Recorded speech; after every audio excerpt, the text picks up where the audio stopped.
travaille à la ville de Besançon pour l'accueil et l'intégration des étrangers primo-arrivants. Et la mobilité, c'est vraiment un facteur d'insertion sociale dans le sens où les étrangers primo-arrivants qui souhaitent avoir un travail mais qui ont déjà un emploi mais rencontrent des difficultés des fois pour s'y rendre tout simplement, ou alors ne connaissent pas bien la ville et se retrouvent à ne pas se saisir de l'offre en transport existante. Et cette année, la ville de Besançon a décidé de publier un appel à projet pour aider justement le public bénéficiaire, donc les étrangers, à la fois passer le code de la route avec des cours de français qui y sont destinés, mais aussi avec un accompagnement sur les différents modes de transport qui existent dans Besançon et le Grand Besançon. Nous, on est parti d'un constat qu'aujourd'hui, avec de plus en plus de zones blanches, avec la décentralisation des administrations, le rapprochement des agglomérations, que voilà, il y a quand même beaucoup de zones et d'endroits où malheureusement l'accès aux droits était très compliqué. Donc du coup, avec le Secours populaire, nous avons réfléchi, car on s'adapte toujours en fonction de la situation géopolitique et des situations sociales, à trouver des solutions. Et depuis 1 an, nous travaillons sur un projet d'antenne mobile pour aller au plus près et aller faire du lien social auprès des familles. L'aide, elle est diverse et variée, numérique, accès aux droits, informatique, ou tout simplement discuter, et aussi outils de collecte. Et c'est un petit peu l'ambition que nous avons cette année avec le Secours populaire. On va tout de suite commencer par Marie-Zéaf. Donc, je ne sais pas si je vous présente de nouveau, à la fois vous êtes à l'écran et puis vous étiez sur la scène il y a quelques minutes. Vous êtes intervenu la semaine dernière, si je ne me trompe pas, pour une annonce assez intéressante qui faisait état de 500 000 voyages en une semaine, qui marque un record de transport dans les transports en commun au Ginko sur le Grand Besançon en une semaine, en février. C'est un record qui distance le précédent record de fréquentation du réseau qui datait d'avant la crise Covid. Qu'est-ce que pour vous ça inclut? Qu'est-ce que c'est implicitement révélateur en termes de potentielle tension sur le réseau des transports en commun? En tout cas, à minima de besoin, peut-être révélateur des transitions dont il était question dans la table ronde précédente, de changement d'habitude, de besoins, encore une fois, mais de réponse aux attentes et de réponse aux besoins, puisque s'il y a davantage de voyageurs et de transports quotidiens et hebdomadaires, c'est que le système répond correctement aux attentes de nos concitoyens. Qu'est-ce que ça inclut et qu'est-ce que ça inclut au niveau à la fois de l'infrastructure, mais également des propositions tarifaires et de l'accessibilité dans le connaissance du terme, à savoir l'accessibilité physique qui permet au plus grand nombre d'utiliser ces transports, et également une accessibilité sociale ou budgétaire qui permettait également au plus grand nombre d'y avoir recours. Oui, comme vous le dites, effectivement, les 500 000 voyages donc, en une semaine montrent la bonne santé de notre réseau de transport en commun. Il avait souffert un peu pendant la crise, mais par rapport à d'autres réseaux de transport en commun, beaucoup moins que d'autres. Et nous avons retrouvé effectivement des usagers sur notre transport en commun. Alors ça veut dire aussi que peut-être on a des facilités d'utilisation, comme je l'ai dit tout à l'heure à table ronde. Je pense que tous les outils de billettique qu'on peut mettre en place, notamment l'open paiement, puisqu'on voit qu'on a quasiment 30% des validations qui se font en open paiement, facilitent l'usage du transport en commun en direction de tous les usagers. Après la tarification, alors je vous rejoins. Il y a aussi du travail à faire avec la tarification, mais on en a déjà fait l'année dernière avec les élus du Grand Besançon quand on a étendu le pass mission local gratuit à tous les usagers du territoire du Grand Besançon, puisqu'avant ça n'était que sur la ville de Besançon. Ça, c'est aussi permettre aux personnes qui en ont besoin de se déplacer plus facilement sur notre réseau. Et puis après, effectivement, ça implique aussi des réflexions, si ça continue comme ça, de moyens de transport. Vous savez qu'on est dans l'acquisition de 5 rames de tram supplémentaires qui vont arriver donc bientôt, fin 2025, et qui vont permettre de déplacer les usagers en tout confort et d'avoir une autre régularité aussi sur les rames de tram, d'avoir un peu plus de fréquence. Donc ça, c'est important pour permettre aux usagers d'utiliser au mieux notre transport en commun. Après, il n'y a pas que le transport en commun, hein. Il y a aussi d'autres modes de déplacement sur lesquels on travaille, bien sûr. Le covoiturage, c'est important, ça permet de partager effectivement les frais de déplacement plutôt que de prendre sa voiture personnelle. Il y a toutes les infrastructures vélo qu'on déplace avec, comme je l'ai dit, les ateliers vélo qu'on peut mettre en place aussi dans les maisons de quartier pour permettre aux usagers qui n'ont pas fait de vélo ou qui ont perdu l'usage du vélo depuis longtemps de pouvoir effectivement se déplacer autrement. Et ça, c'est vraiment aller vers l'inclusion et permettre à des gens... Je rappelle que la voiture, c'est un coût moyen de 5 000 € par an, quoi, hein, au-delà de 5 000 € par an, et qu'effectivement, quand on a peu de moyens, c'est bien de pouvoir avoir d'autres offres de déplacement. Merci, oui, tout à fait. Donc ça fait partie de toutes les alternatives et toutes les variétés des mobilités, qu'elles soient actives ou solidaires. Justement, sur ce plan, Hugues Menant, vous avez certainement un avis très éclairé en matière de coût de l'acquisition ou de l'utilisation des véhicules. Est-ce que vous pouvez nous présenter, en tant que directeur de la route secours, est-ce que vous pouvez nous présenter à la fois votre structure et puis les différents dispositifs et les différentes actions que vous portez? Alors oui, tout à fait.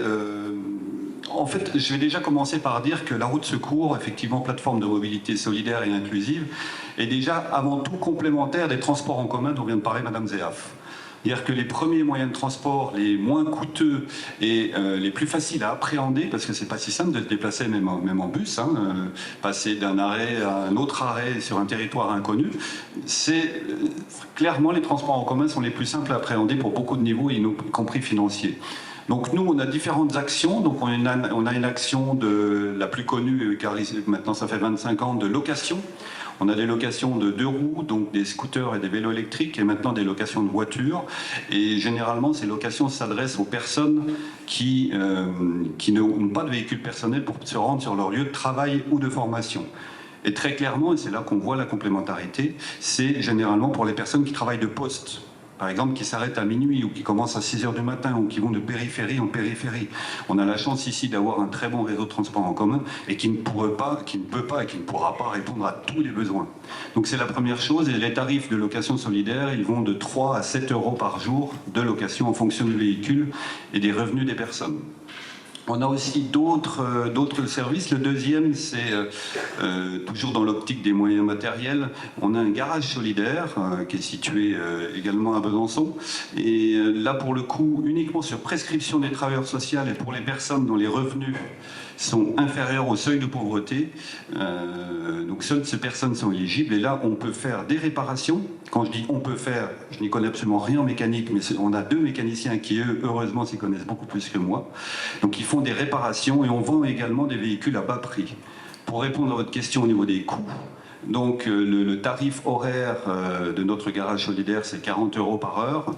On a une marge très faible par rapport aux pièces. Et évidemment, on privilégie les pièces de réemploi. Et puis, pour vendre des véhicules, donc uniquement suite aux dons de particuliers, d'entreprises et de collectivités telles que des RGBM ou le CCAS, on peut vendre des véhicules généralement. L'année dernière, en moyenne, le coût du véhicule était à 2 700 €. Je précise que ces véhicules sont vendus au prix du marché. C'est-à-dire qu'on ne va jamais vendre, je donne toujours le même exemple, mais une Golf de 2015, d'une part, on n'aura jamais des dons de Golf de 2015, mais on ne vendra pas de toute façon, même si ça nous arrive un jour, peut-être en 10 ans, on vendra les véhicules au prix. Donc si la voiture vaut 6 000 €, on la mettra dans un premier temps en location, et on la mettra à la vente entre 3 et 4 000 € par exemple, dans un deuxième temps. Et puis la dernière chose sur laquelle je me permets d'intervenir, en plus de ces moyens matériels, la mobilité, c'est aussi un côté organisationnel, il y a un côté financier, il y a un côté psychologique, il y a un côté socioculturel. Il y a beaucoup, c'est extrêmement complexe la mobilité, comment se déplacer. Et là, on fait ce qu'on appelle du conseil en mobilité, notamment avec les services sociaux, donc France Travail, les CCAS ou les services sociaux du département, entre autres, ou les IAE. On fait ce qu'on appelle un bilan de compétences mobilité avec la personne, quels sont ses besoins par rapport à son projet professionnel, et à partir de là, on met avec elle en place, toujours en co-construisant avec elle, un parcours. Ça peut être évaluer les besoins en permis de conduire, est-ce qu'il y a des difficultés langagières, est-ce qu'il y a des difficultés de code, et on fait des évaluations de conduite, ce qui entraîne une évaluation financière, et puis combien de temps ça peut prendre. Le but est de permettre, après, on peut orienter vers d'autres acteurs. Il y a Agir Mobilité par exemple, il y a les manivelles qui sont là. Pour le microcrédit, vous avez la Caisse Solidaire, merci. Vous avez Cities, on a de nombreux acteurs. Et le but, c'est de permettre à tout ce microcosme de pouvoir travailler, surtout aux habitants du territoire, de pouvoir disposer de toutes ces actions. Oui, merci. J'ajouterais sur le microcrédit, on a également des actions du CCS à travers la commission byzantine des aides facultatives. Merci pour cette transition qui est toute faite pour moi, puisque vous avez évoqué à la fois le fait que les transports en commun sont les plus simples à appréhender. Je m'adresse à Sophie Liu-Marchand, qui est agent du CCS, travailleuse sociale, animatrice d'un groupe d'entraide mutuelle que vous allez rapidement définir. Et vous allez dire oui et non par rapport à la question de la façon d'utiliser le transport en commun, tout cet environnement qu'il faut à la fois appréhender, maîtriser, mais qui est également une ouverture sociale, un premier pas vers l'insertion sociale, la sociabilisation et le rapport aux autres, qui est assez fondamental, puisque dans le transport en commun, il y a commun, il y a communauté. Est-ce que vous pouvez nous parler toutes les deux, je vais vous laisser présenter Roselyne, bien sûr, est-ce que vous pouvez parler toutes les deux de votre démarche à travers les actions portées par le groupe d'entraide mutuelle auquel vous appartenez et qui est, je l'ai dit, puisque vous êtes agent du CCS, qui est porté par le CCS de Besançon. Il y a deux groupes d'entraide mutuelle à Besançon qui sont portés par le CCS. C'est ça, on se fait porte-parole avec Roselyne Daniel, qui est adhérente et présidente du GEM Les Amis de la Rula, un petit peu de ce qui se passe dans notre GEM et dans les autres. Un groupe d'entraide mutuelle, c'est une association, c'est un lieu collectif qui reçoit des personnes qui sont en souffrance psychique et ou qui souffrent d'isolement. Du coup, ce groupe, il a pour objectif de rompre l'isolement, de favoriser le lien social, de faire se rencontrer des personnes, aussi de pratiquer des activités, de faire des sorties. Et ça, c'est vraiment à l'envie des participants. Et du coup, la question de la mobilité, elle est finalement au cœur de notre vie quotidienne, sans forcément qu'on ait eu à y réfléchir avant d'être sollicité justement pour aujourd'hui. Mais la mobilité, elle concerne le groupe, puisqu'on se déplace ensemble. Donc ça peut être un facteur vraiment facilitant. Mais elle concerne aussi les personnes. Les personnes qui viennent au GEM, elles doivent pouvoir y venir, se déplacer, et puis aussi avoir accès à d'autres lieux, que ça soit se rendre sur un lieu de travail, un autre lieu associatif. Voilà. Donc finalement, les déplacements, la mobilité, c'est au cœur des préoccupations de chacun. Et dans un GEM, la particularité, c'est qu'on essaie de traiter de manière collective ces soucis du quotidien que rencontrent les personnes.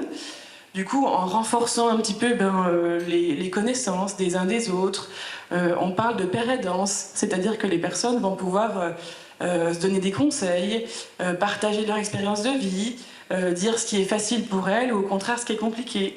Et là-dessus, du coup, ça rend des moteurs qui facilitent un petit peu l'ensemble de la vie quotidienne et les transports en font partie. Et puis effectivement, comme vous le disiez, il y a des vrais freins que les personnes rencontrent de par leur souffrance psychique. Et là, du coup, c'est Roselyne qui pourra un petit peu mieux vous en parler et témoigner de son expérience.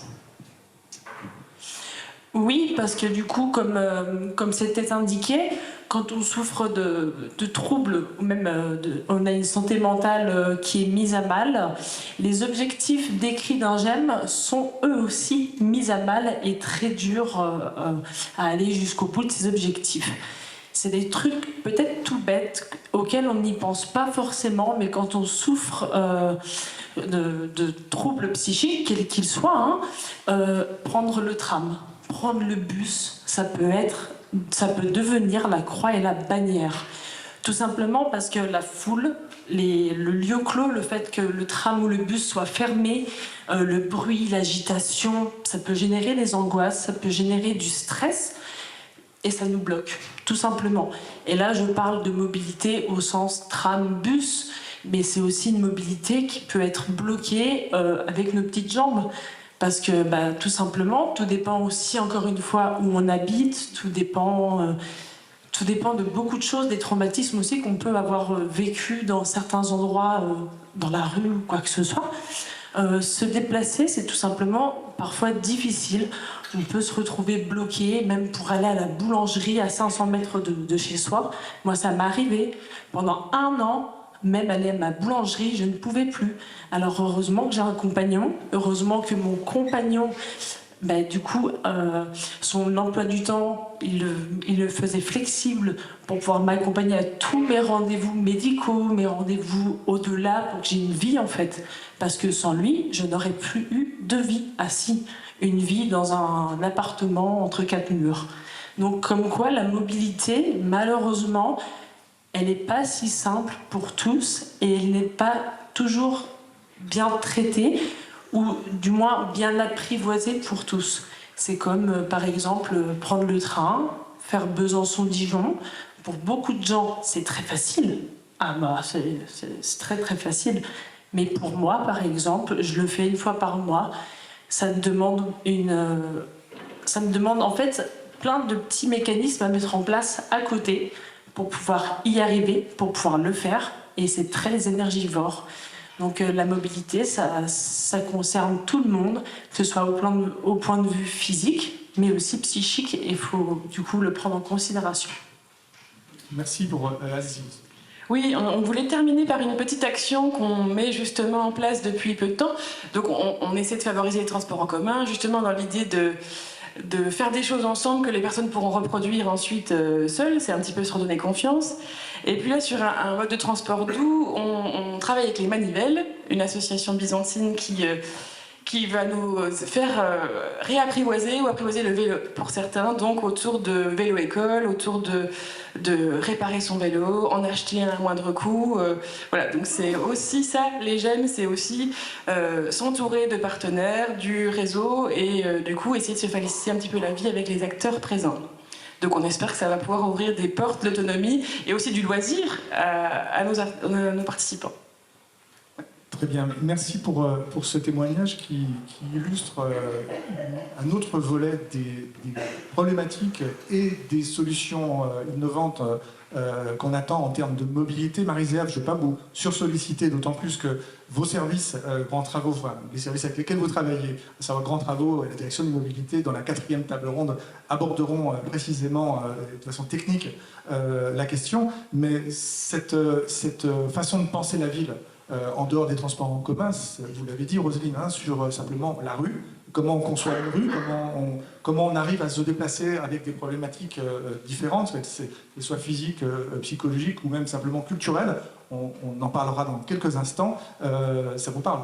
Oui, ça parle, et merci pour votre témoignage parce qu'effectivement, il reflète tout le travail qu'on a à faire ensemble pour que chacun puisse se déplacer en toute sécurité et plus facilement. On y travaille, alors comme je l'avais dit avec la commission intercommunale d'action sociale, ça c'est vraiment un super relais et ces experts d'usage qui sont là pour nous guider et nous apprendre effectivement ou nous apporter leur expertise lorsqu'on fait des aménagements. Je vois qu'on a encore beaucoup de choses à faire effectivement pour intégrer toutes les personnes et comme vous dites, celles qui souffrent de troubles psychiques, mais on y travaille aussi avec cette commission parce que du coup tout le monde est représenté dans cette commission. Et chaque fois qu'on peut améliorer effectivement les choses ou accompagner les gens d'une meilleure façon, on essaie de le faire. Mais bien sûr, il faut penser à intégrer tout le monde et c'est vraiment important pour que chacun, comme vous l'avez dit, reprenne une autonomie et ne soit pas enfermé chez soi. Et c'est vraiment le but de ça, de lutter contre l'isolement et effectivement permettre à chacun de pouvoir sortir, parce qu'être autonome, c'est vraiment quelque chose d'hyper précieux en fait. Et donc du coup, je comprends que on puisse avoir des fois un parcours difficile, mais on n'a pas toutes les solutions, mais on essaie d'améliorer effectivement ça au quotidien. Merci. On parlait donc des freins liés à des problématiques physiques ou psychologiques, financières également. Il y a également, je viens de l'évoquer, des freins liés à des différences culturelles. Philippe Kremer, vous êtes conseiller municipal délégué au dispositif d'accueil des sans-abri et l'accompagnement des migrants. Voilà. Charlotte Barrault, vous accompagnez Philippe Kremer. Vous avez, je crois précisément, et on n'a pas monté la temporalité de façon artificielle, mais vous avez précisément aujourd'hui un appel à projet à publier en lien avec à la fois les mobilités ou la mobilité et puis les réfugiés. Vous allez nous expliquer le fonctionnement de cet appel à projet que vous publiez aujourd'hui même. C'est mon tour. Oui, donc on lance un appel à projet mobilité par la ville de Besançon dans le cadre du CTAI, contrat territorial d'accueil et d'intégration, qui est un contrat porté par la ville de Besançon depuis fin 2021, qui sur diverses thématiques, jeunesse, accès à la culture, logement, santé mentale et insertion professionnelle. Et l'appel à projet thématique mobilité se situe dans l'insertion professionnelle. Le grand objectif, c'est d'aider les primo-arrivants, dont les réfugiés, donc c'est-à-dire les étrangers, qui viennent habiter en France, plus précisément à Besançon, à accéder à la mobilité en général. Donc ça va vraiment de un truc tout bête, mais prendre ses marques dans le bus. Voilà. Il y a un exemple qui revient souvent pour les primo-arrivants, dont les réfugiés, c'est que des fois ils se retrouvent à faire des détours pas possibles parce qu'ils ne connaissent pas forcément les petits arrêts de bus méconnus, les lignes qui sont moins évidentes, moins flagrantes. Donc voilà, ou des fois ça conduit par exemple à un renoncement de ne pas aller à tel ou tel endroit à cause d'un manque de connaissances ou d'accompagnement. Et donc cet appel à projet-là prendra vraiment l'objectif d'accompagner les primo-arrivants sur les mobilités, vraiment tout type de mobilité, donc que ce soit aussi à pied, voilà, bien prendre le tram, prendre le bus comme il faut, de manière plus efficace et adaptée, mais aussi les codes culturels aussi dans le bus. Quand on voit par exemple d'une ville à l'autre, on dit bonjour ou pas bonjour au chauffeur, il y a de quoi se dire qu'on ne comprend pas tout ce qui se passe, et c'est normal. Voilà. Je crois que c'est bon.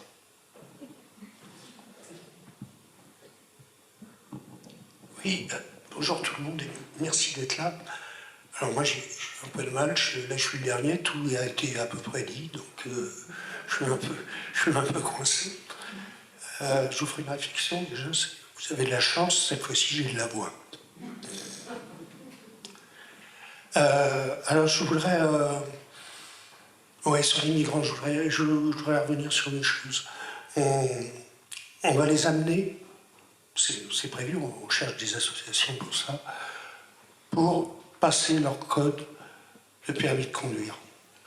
Parce que c'est important, ça va les amener après peut-être au permis de conduire, parce que le travail qu'ils vont avoir, il ne sera pas forcément en centre-ville. Le travail qu'ils vont avoir, il peut être... dans le grand GBM, dans tout. Donc, il faut ça. Et puis, surtout, avant, comme l'a bien dit Madame Barrault, on va les amener pour découvrir la ville de Besançon. Parce que c'est fondamental. Il faut qu'ils aient des repères à l'intérieur de la ville. Sans ça, ils se cloisonnent à un quartier, à une rue, ils ne bougent plus. Et ça, c'est catastrophique. Ça nous amène vers l'addiction, et c'est une catastrophe. À part ça, il n'y a pas que les migrants. Il y a aussi les SDF. Et les SDF, on est dans une autre stratégie. C'est-à-dire qu'on n'est pas là pour... Ils savent se déplacer dans la ville, ils sont français, ils savent se déplacer dans la ville. Mais nous, on doit aller vers eux, et c'est aussi un problème de mobilité, aller vers ces gens-là pour leur amener un accès au droit, pour essayer de les amener vers le logement, pour essayer de les nourrir, essayer de les sortir de cette situation. C'est pas facile, il faut surtout pas imaginer que ça se fait comme ça. Ça peut prendre 1 an, 2 ans, 3 ans, voilà. Donc on est dans une politique de aller vers, et on ne les oublie pas, mais ça se fait pas tout de suite. Alors après, je voudrais... Alors pour ça, on a une voiture qui tourne dans Besançon, ça s'appelle la veille mobile, et les SDF, on sait à peu près où ils sont tous. Il y en a toujours qui arrivent, d'autres qui repartent, mais on sait à peu près où ils sont. Après, la mobilité, c'est aussi tous les problèmes que peuvent rencontrer les handicapés. Je suis bien placé pour vous en parler. Les handicapés, les trottoirs pour les bus ne sont pas forcément à la bonne hauteur, c'est un vrai souci. Moi je le dis très honnêtement, les chauffeurs de bus, ils font un métier difficile, hein, c'est des gens bien. Mais il faudrait leur dire quand même que quand il y a des handicapés qui rentrent, qu'ils ne démarrent pas tout de suite, qu'ils attendent qu'on soit assis. Parce que moi sans ça, je m'éclate dans le couloir, il n'y a pas de souci. Donc, il y a ça. C'est la mobilité, c'est des trottoirs libres. Donc ça dépend de la sécurité, ça dépend de la police municipale. Voilà. Il faudrait qu'on puisse, il ne faut pas oublier que le moyen de transport le plus important en ville, c'est la marche à pied. C'est la marche à pied. Alors ce serait bien de pouvoir, quand on a un fauteuil roulant, quand on a un déambulateur, qu'on puisse circuler tranquillement. Bon, ça s'améliore, on y travaille, mais il y a encore du boulot. Et puis après, je voudrais revenir sur une chose, mais j'en fais pas, on ne réglera pas le débat ici, et j'en fais pas une affaire. C'est qu'il y a quelque chose qui pourrait nous aider un peu plus dans l'utilisation du transport en commun, c'est la gratuité des transports. Alors, c'est pas un cheval, il faut bien se mettre dans la tête qu'il faut faire ça et que ça soit cohérent, intelligent, et que ça coûte de l'argent. On ne peut pas faire n'importe quoi. Mais je voulais juste vous dire, la ville, la municipalité, même si c'est une compétence de GBM, on y travaille régulièrement avec Marie Zéaf, on essaie, et on se pose des questions. Qu'est-ce qu'on peut faire? D'abord les jeunes, les handicapés, et ça, on se pose la question. Mais pour le moment, on n'a pas encore trouvé la solution. Voilà. Je crois que Marie, vous allez rester de toute façon sur la deuxième table ronde, donc vous aurez l'occasion certainement de revenir sur le sujet. Je sais que vous avez des choses à dire. Vous avez parlé, Philippe Kremer, de cet accompagnement à l'autonomie en dehors des transports en commun, l'autonomie de la mobilité, accompagnement au permis de conduire. On parlait tout à l'heure de la capacité d'acquérir ou d'utiliser un véhicule. Michel Journeau, vous êtes président d'Agir Solidarité Bourgogne-Franche-Comté. Au sein de cette association, vous développez une formule de mobilité, c'est Agir Mobilité. Est-ce que vous pouvez nous en parler en termes de public, de formule d'accompagnement? Oui. Alors, Agir Mobilité, c'est une auto-école associative qui a un statut particulier. Donc c'est une école de formation à la conduite et à la sécurité routière en vue de l'insertion professionnelle et sociale de publics en difficulté. Agir Mobilité a été créé un peu avant la crise sanitaire et qui tourne vraiment que depuis 2022. Voilà.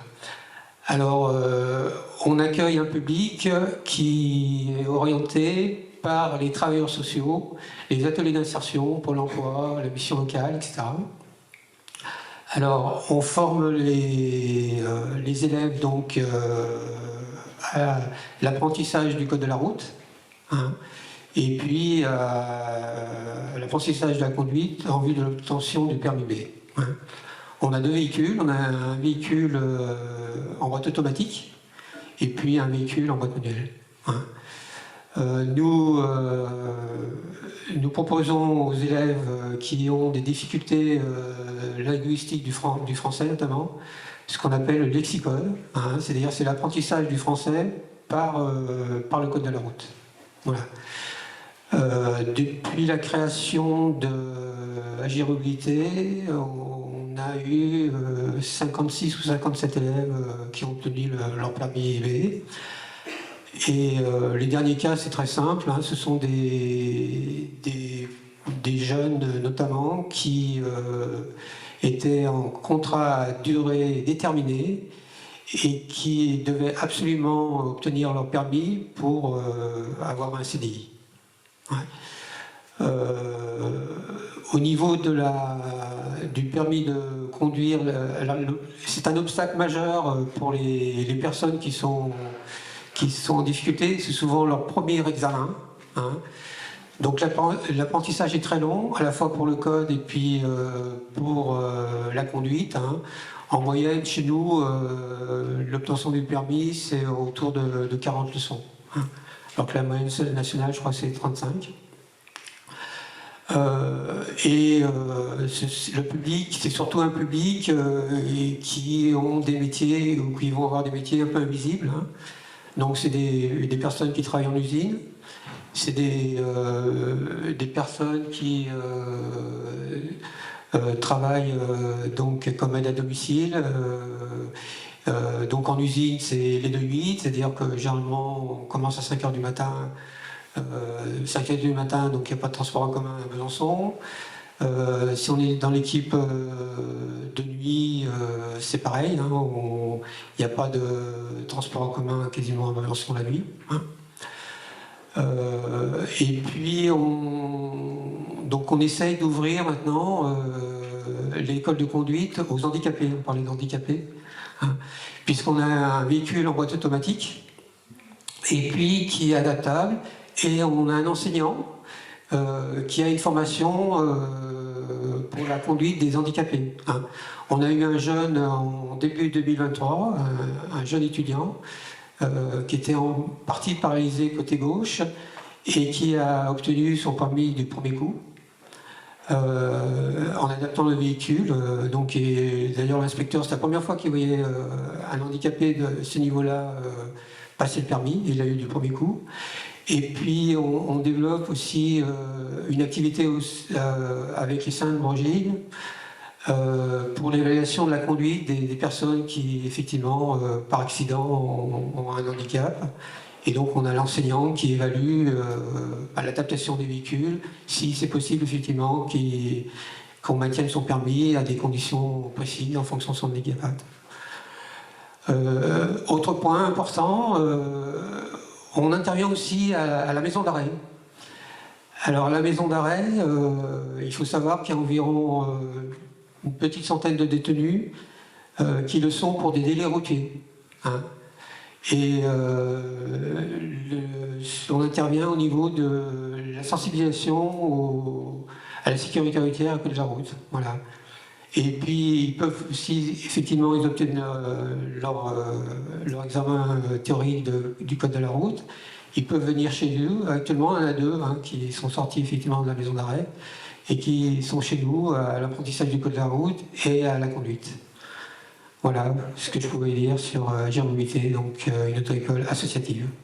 Merci Monsieur Jourdan. Je préciserai que vous êtes également administrateur du CCS de la ville de Besançon. Une information que je vous devais. Philippe Kremer, vous voulez intervenir, ou peut-être tout à l'heure, parce que vous restez sur la deuxième table ronde, c'est comme vous le souhaitez, si c'était en lien.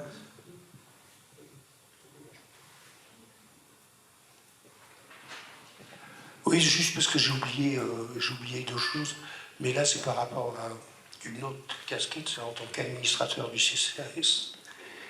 Et on est très content de cette journée sociale qui est organisée par le CCAS, et à peu près toutes les associations qui sont là sont partenaires du CCAS. Et on agit beaucoup à ce niveau-là. Et il y a aussi une autre chose au CCAS qui s'appelle la Commission byzantine des affaires facultatives. Et suivant les revenus des gens, qui sont des gens avec des revenus modérés, on pratique le prêt à taux zéro. Et ça leur permet d'acheter des voitures à 2 000, 3 000 euros. Voilà. Ça, c'est quand même important de le dire. Et de le faire savoir, parce que je ne suis pas persuadé que tout le monde le sache. Voilà. C'est toujours important de réaffirmer nos actions, en effet. Merci. Je vais demander à nos 2 élus de rester en place, puisqu'ils restent sur les autres tables rondes. Les autres participants, je vous remercie d'être intervenus. Monsieur également, vous pouvez rester avec nous, parce que vous repartez pour un tour. Je vais demander à la secrétaire générale du Secours populaire français de nous rejoindre, Patrick Bocara, le président de la Croix-Rouge à Besançon. Vous ferez une parfaite transition, je vous en prie. Si vous voulez, sur un ciel, vous aurez de la chance. Vous pourrez nous apporter une transition parfaite avec la deuxième table ronde qui va suivre. En termes d'exemple de territoire, puisque vous portez tous les deux, alors on va commencer par la Croix-Rouge, parce que la Croix-Rouge c'est un dispositif qui est déjà opérationnel.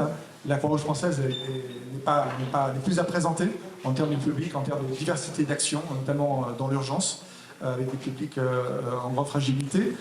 Patrick Bocara, est-ce que vous pouvez nous indiquer en termes de mobilité quel est le dispositif qui s'appelle Croix-Rouge sur roue, que vous développez à Besançon notamment? Alors bonjour tout le monde. En fait, Croix-Rouge-sur-Roue, c'est né de la situation pandémique déjà et de l'arrivée des Ukrainiens.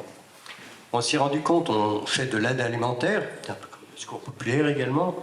Et on s'est rendu compte justement que des personnes handicapées n'avaient plus la possibilité de venir à la distribution alimentaire.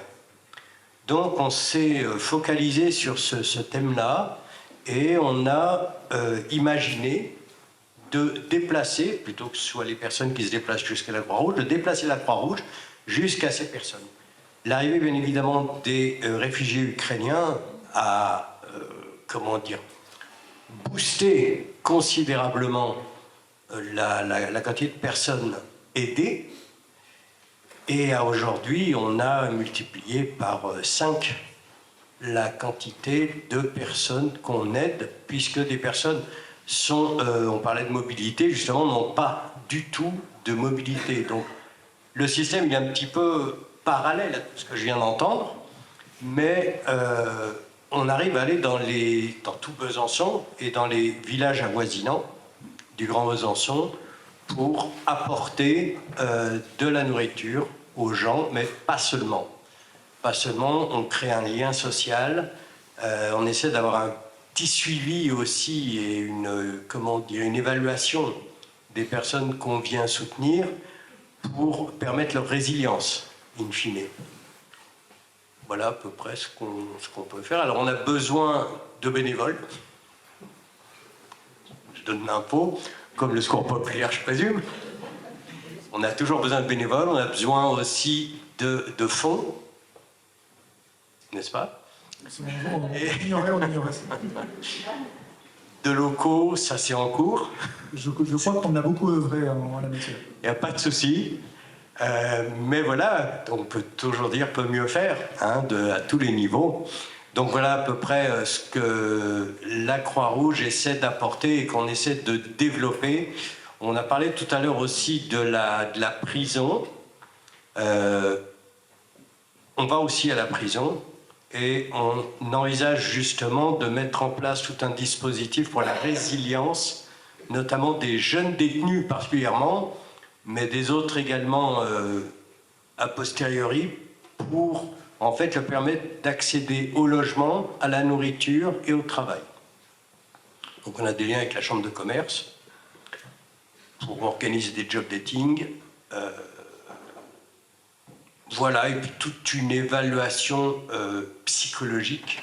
On a aussi un service pour ça. On a les médecins. Donc les médecins, là encore, on est en train de mettre en place un cabinet mobile, mais on parlait de SDF, énormément justement de SDF, de mineurs non accompagnés, de réfugiés qui passent avenue Cusenier justement pour des soins de la bobologie, généralement. Voilà. Je quitte là et je pense que c'est au Secours populaire. Oui, je crois que Blandine Polonceau, vous allez pouvoir nous exposer un projet qu'on va dire similaire qui également a plusieurs cordes à son arc. Ouais, mais c'était ma transition finale, mais c'est pas grave. Non, effectivement, quand nous avons été sollicités sur la mobilité moteur d'insertion, on s'est dit bien évidemment. Donc c'est vrai que là, on a beaucoup parlé, effectivement, parce que c'est un vrai enjeu, les travailleurs ou les personnes en recherche d'emploi sur l'agglo ou des fois un petit peu plus loin. Je crois qu'on est tous d'accord au vu des différents témoignages que nous avons entendus. Mais c'est vrai que le Secours Pop, on est aussi vigilant que la mobilité peut être vecteur d'exclusion. Pour les différents témoignages qu'on a eus, les personnes âgées, les handicapés, des gens qui sont un petit peu plus loin ou des stress des fois psychologiques. Et donc c'est pour ça qu'on aime bien des fois prendre un petit peu de contre-pied au Secours populaire, des gens qu'on oublie ou pas forcément, c'est parce que voilà, il y a d'autres situations. Et donc depuis maintenant 1 an, nous travaillons sur un projet d'antenne mobile. Alors, antenne mobile, qui, quoi, pourquoi faire l'idée, on n'est pas forcément sur l'aide alimentaire, en tout cas, c'est vraiment pas comme ça que nous avons conçu le projet. C'était vraiment pour aller faire du lien social et d'aller au plus près des personnes. Des personnes qui viennent pas forcément jusqu'à nous. On va prendre l'exemple, par exemple, des publics seniors, hein, alors peut-être voilà, la mobilité, le logement. Donc, l'idée, c'est d'avoir un véhicule itinérant qui puisse aller voir. Donc, on s'est déjà rapproché de certaines communes ou certains lieux, le campus, Pallande, Grand Besançon, à des lieux pour aller rencontrer des personnes et de définir avec eux des fois des besoins. On n'est pas forcément, je vous dis, sur l'alimentaire, ça peut être la précarité numérique, l'accès aux droits au sens large, avoir un endroit qui permet de ramener peut-être des fois des personnes un petit peu loin des services sociaux ou qui auraient des problèmes de difficulté. Donc aujourd'hui, on arrive un petit peu au bout de notre comité de pilotage. On va commencer déjà à travailler sur le sujet, même si on n'a encore pas le véhicule. Voilà, mes collègues vont commencer à faire ce lien-là. Et on est sur Besançon, Grand Besançon, mais également sur l'ensemble du département, parce que le Scopop, on agit sur l'ensemble du département. Et c'est d'aller aussi dans des zones où les gens sont aussi reculés. Ça peut être juste aussi le temps de prendre un café, de discuter. Et bon, c'est peut-être pas là, mais c'est aussi un moyen de collecte, un moyen d'amener les gens à faire du bénévolat, à présenter les actions du Secours populaire, qui des fois sont méconnues, et voilà, de créer en tout cas du lien avec ce véhicule mobile qui puisse interagir un petit peu partout. Si vous voulez avoir plus d'informations, mes collègues sont sur le stand et seront ravis de vous donner toutes les explications. Oui, parce que je rappelle que l'objet de ces tables rondes, c'est aussi d'avoir un focus sur la plupart des intervenants qui sont parallèlement présents sur des stands et qui sont là pour échanger, qui sont là pour créer des partenariats, trouver des bénévoles s'ils en cherchent. On cherche des bénévoles, on cherche de l'argent, des donateurs, absolument toute bonne volonté qui a envie de s'impliquer. Après, nous, on s'adapte.